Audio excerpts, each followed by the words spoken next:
welcome back. This video is two things. It's a little bit of a story time and some business advice, and then also a little bit of a haul video. So we'll start with the story because that leads into how I got the haul. Okay.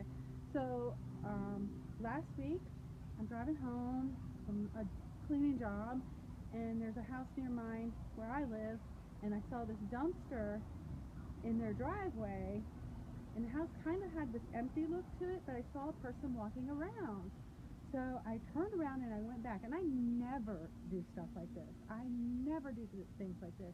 But I parked my car, I grabbed the business card, and I went and knocked on the door, and I said, "Hi, my name is Jenny. I have a cleaning company, and I saw the dumpster, and I was just wondering if you needed somebody to help you."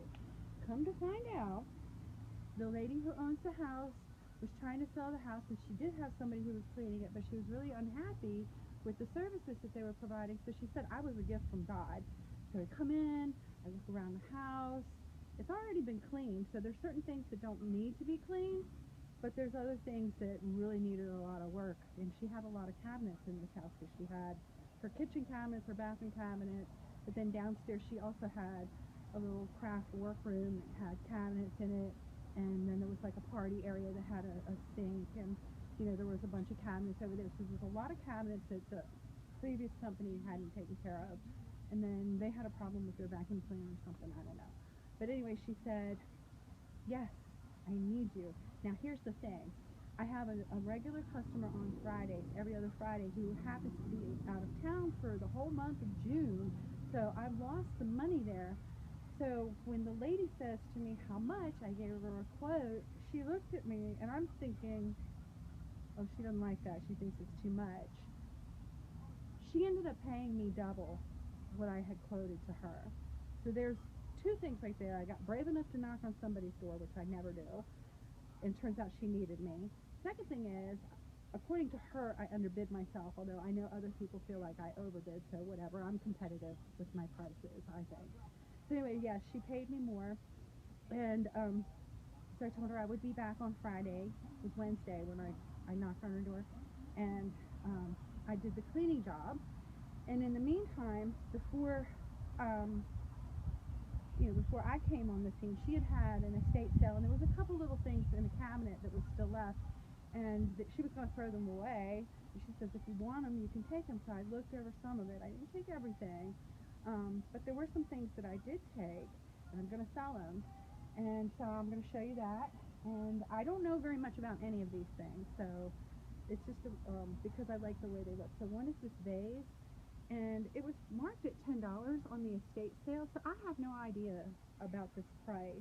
But it says, "Not for food use, may poison food, and made in China." I don't know.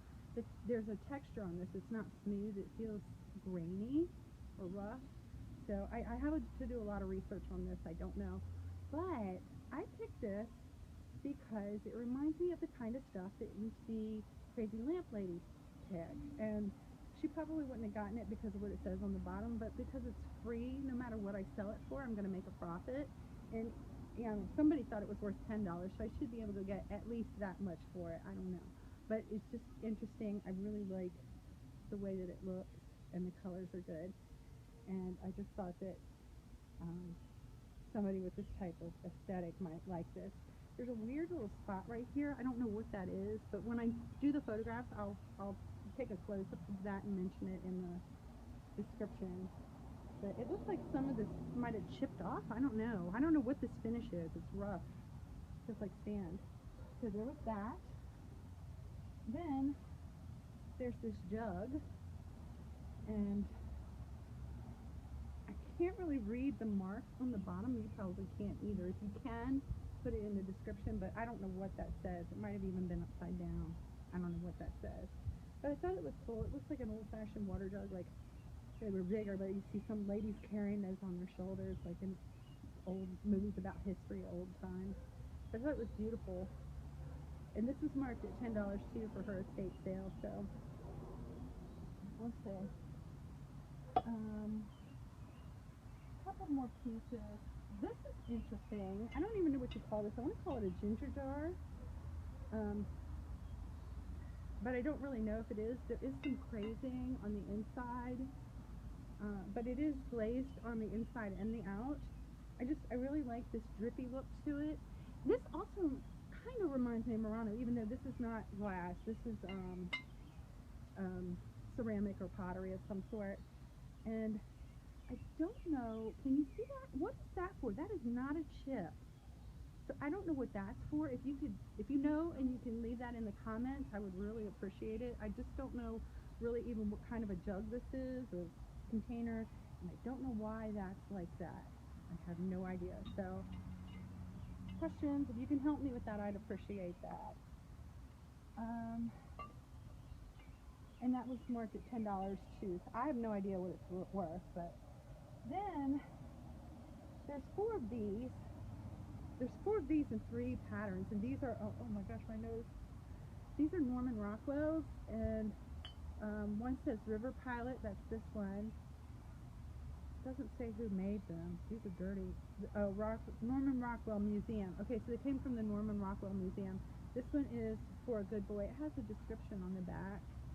So I have these 2, and then I have another one of the River Pilots. I'll probably put the 2 River Pilots together as one lot, and then the Good Boy, and this one is Looking Out to Sea. I'll put those 2 together, and I think that they had it $8 for the whole set, so that would be like $2 a mug. I don't know how that's going to work out. I hear thunder. It's going to rain on me. I'm going to finish this up and then we'll go say goodbye. So now, what is this? Do y'all know what this is? Let me show you. This moves. See that? This moves, and this part right here adjusts. You can turn it and it gets bigger and smaller in between. Do you know what it is? You know what it is? I'll give you 3, 2, 1. Put it down below. Ready? Are you ready? It's a Nutcracker. You put the nut in there and adjust for different size nuts, and then you go like this, and it cracks the nut. Pretty cool, huh? I have 2 of these. 2 of them. One looks a little newer than the other one. This one looks pretty old. It's got some rust on it. This one looks newer. But I imagine these are great for cracking, especially like hard nuts, like black walnuts. You know what I mean? Those are so hard to crack, and you can get really messy with those, but this will crack them pretty easily. And there's lots of pecans here in Georgia, so a lot of people have nutcrackers. So that's the interesting one. They were marked at, one was marked at $3, the older one, and the newer one was marked at $5. I have no idea what they're worth. I have to look up comps on that. They may be worth $3 and $5. I have no idea. But I think they might be worth a little bit more. That's why I got those. They're weird looking too. I've never seen nutcrackers like that. She also gave me this. This is just a covered dish. It's not a soup tureen because there's no hole for a ladle here. So it's like just for vegetables or something like that. It's old. She said it was her grandmother's. There's a pretty significant crack in it. And it's ironstone china. It was made in England. I don't know anything about this either. I have to look up the information. And it was marked at $6, probably because of this crack. And I don't know how her estate sale went anyway, because, you know, like I said, I met her after the fact. So they may have lowered prices on things as this sale went on. I don't know. But I think I can get more than $6 for this. Maybe 10. I don't know. We'll see. And then the last one is this. This one's pretty cool, and I almost didn't sell it. I almost just kept it for me, for my coffee. And I got it because I like this rustic looking fish. It kind of reminds me of the Christian fish, although I'm not 100% sure that it would fly that way. I don't think so really, but it does remind me of that Christian symbol.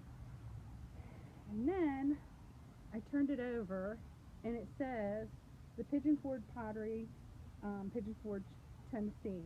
So, just on a whim, I went and looked, and I found this exact same mug. The only difference was, instead of being yellow on the inside, it was like a turquoise color, and it sold for $20 for one mug. This was marked at $2 at the sale.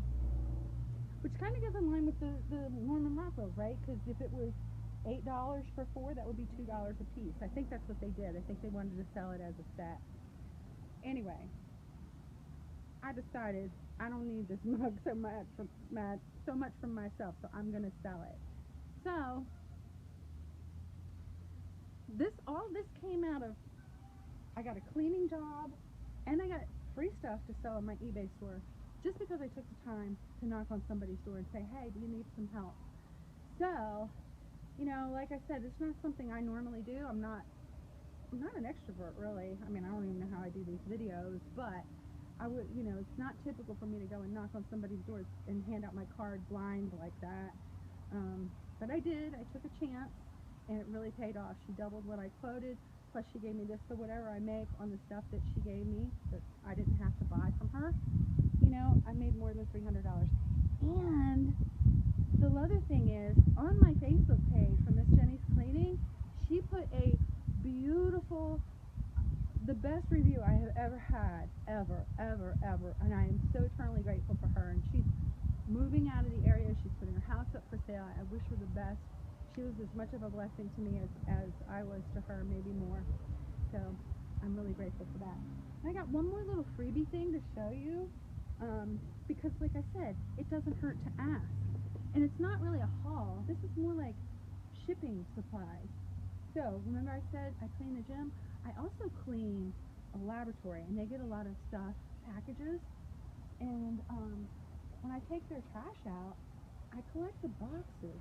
So this one here has bubble wrap in it, and it's got some foam, and there's something else down in the bottom. I don't even know what it is, but these are good sturdy boxes. I got that one, and I got a couple more, one like this. And what I'll do is I'll scratch out all this kind of stuff, this branding, and of course I'll take this off, and you know, their shipping label is on here. I'll mark over that so that you can't read it, and I'll just use this for some of my bigger items because these are good heavy boxes. And then I have two other boxes. I have no idea what this is. I have no clue, but I took these because they're fairly sturdy, and again, I'll mark over this so that it doesn't look like there's something in here, some kind of medical supply. See, it says non-sterile. But these are nice, strong boxes that I can use either for packing box inside a box, or if I don't need to do that, it's still sturdy enough that I think it will withstand the mail. So I have that one, and believe it or not, and I know people say this is so unprofessional. I don't really care, and I'll tell you why. Because if I hadn't taken these boxes, you know where they would be right now? They'd be in the dumpster. So, you know, even though they're not going to get this water filtration system when I put something in here to mail it, I'm keeping stuff out of the landfill. And hopefully whoever receives the package that comes in these boxes, hopefully they recycle as well. So, I mean, that's the way I look at it. I haven't gotten any complaints. I've heard other resellers complaining about resellers, you know, making Franken boxes and using other boxes that don't match what they're selling, or non-generic boxes, and I just think that's so silly. I think that, you know, if you could save money by getting shipping supplies and boxes and whatnot out of something that would end up in the trash, to me that seems a better business decision for all of us, and you know, also better for our environment. So that's how I feel about it. I would never use like a cereal box, and I don't use alcohol boxes either, like the wine boxes and, you know, things that alcohol come in. And that's because the post office has regulations about things like that, though, because they're labeled that way. But if I, in a pinch, needed a box like that, I would cover it in paper or something, if I had to use a box like that. But, you know, these boxes, they would have been thrown away. So I rescued them from the trash, and the styrofoam as well. So, you know, I can put something really fragile in the middle of that. There's like a square cavity in there, and whatever I ship in this box, I'm pretty sure it's going to arrive safely. So that's just a tip. You know, look at places where you can get boxes and keep them out of the landfills. And that's it for today. Thank you guys so much. Please give me a thumbs up. That helps me so much. It doesn't cost you anything. if you want to see more videos, I've got some other videos coming up, like impressions of a house planner and some other eBay videos coming up. Then go ahead and subscribe. And y'all take care now. I gotta go. I got stuff I gotta get listed. I'll see you again. Bye-bye.